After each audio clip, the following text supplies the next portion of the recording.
Stop mothering your man because it's killing your attraction to him and his to you. I know you don't want to feel like his mother, nobody does, but still you do it. And here's what most coaches get wrong about this. They tell you to lean back, give him space, let him step up, but that skips the most important question. Why are you doing it in the first place? Because most women, it's not a habit, it's not a choice, it's a nervous system response, one that started a long time before this relationship, before this man. And you cannot stop a nervous system response by just deciding to. I'm Chelsy, an intimacy coach, 13 years into a relationship where I lived this exact pattern and figured out what actually shifts it. In this video, I'll show you what mothering actually looks like, why you're really doing it, and the shift that takes you from his manager back to his lover. Stay for the nervous system part near the end because most women say that's the first time this pattern ever made sense to them without feeling something's wrong with them. So first, let's name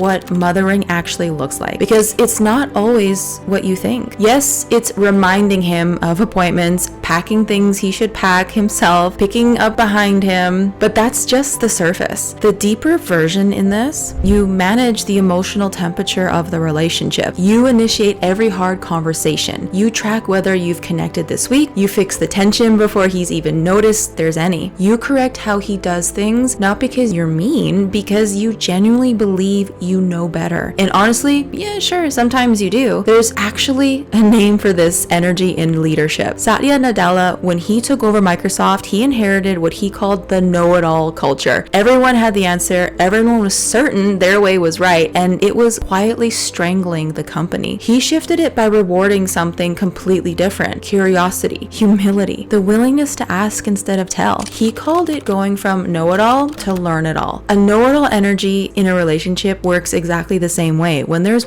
only one right way, your way, he stops trying to find his own. Why would he? You've already decided. And underneath all of it, the managing, the correcting, the fixing, there's a quiet belief running. If I don't hold this all together, it will fall apart. But that belief is what drives the mothering, not your personality, not the control problem, a safety response. There's something in psychology called psychological reaction. When someone feels their freedom of choice is being threatened, even subtly, they instinctively resist. They do the opposite. They pull back. So when you tell him how to load the dishwasher or even manage his schedule, even with the best intentions, his nervous system reads it as she doesn't trust me. And he retreats, not because he's weak, because he's human. And here's the painful irony: the more you step in, the less he does. And the less he does, the more you step in. And then both of you end up trapped in a loop neither of you chose. So hear what it's doing to your attraction. Mothering doesn't just exhaust you, it kills desire for him. And this isn't a small thing. And think about the beginning. When you first met him, you didn't manage him, you were curious about him. You let him show up. You let things unfold without controlling every single outcome, and there was attraction. Not because he was perfect, but because there was space between you guys, space for him to move toward you, and space for polarity to exist. Polarity is what creates attraction. It creates two distinct energies, one leading, one receiving, one pursuing, one being pursued. When you're managing him, you've collapsed that space. You're not his partner anymore. You're the logistical coordinator, his emotional project manager. And you cannot be deeply attracted to someone you're managing, and he cannot be deeply attracted to someone who treats him like a child. Dr. Gottman's research actually found that one of the strongest predictors of relationship breakdown is what he calls contempt.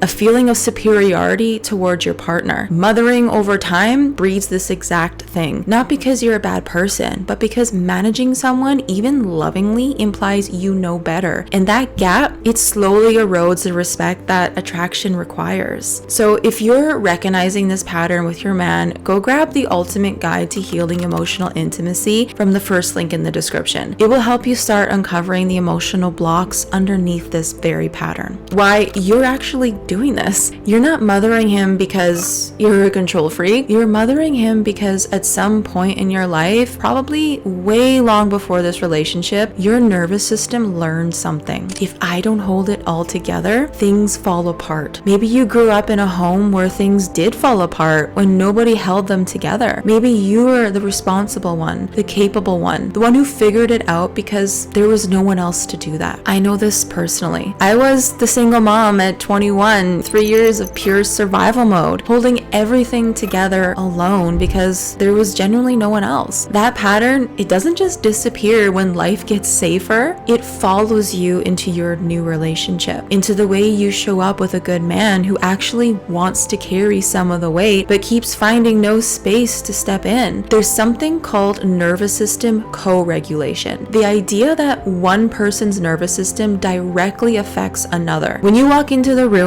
tight and managing, his nervous system braces. He doesn't know why. He just feels the pressure and he then retreats to find some air. You read that as him not caring. He experiences it as having no room to breathe. Neither of you understands the system you're both trapped in. And here's the deeper truth underneath all of this. Mothering, it feels like love, but it's actually fear in disguise. Fear that if you stop, things will break. Fear that if you let go, you'll end up alone. Fear that if he doesn't do it right, it reflects back on you. Now, as promised at the beginning here, there's a part most women tell me that have changed everything. Your nervous system runs on old data. The environment that taught you to hold everything together, that environment is gone, but your body doesn't know that. It's still running on the same program. It's still scanning for those same threats. It still keeps stepping in before anything will go wrong. And here's what that does over time. It trains him out of showing up. Think about it this way. Every time you step in before you even give him a chance, that removes his opportunity for him to show up. Not because he doesn't want to, but because you've already handled it. And over time, he stops. Not from laziness, from what psychologists call learned helplessness. When someone's efforts are consistently preempted, they stop making them. The muscle stops being used, and eventually, it stops being offered. I want to share something personal, because there was a period of my own relationship where I was monitoring everything. His mood when he walked in, whether he's initiated in the last few days, and we've connected that week, whether he was showing up the way that I thought he should. And the more I monitored, the more I managed, the more I managed, the more he actually withdrew. And the more he withdrew,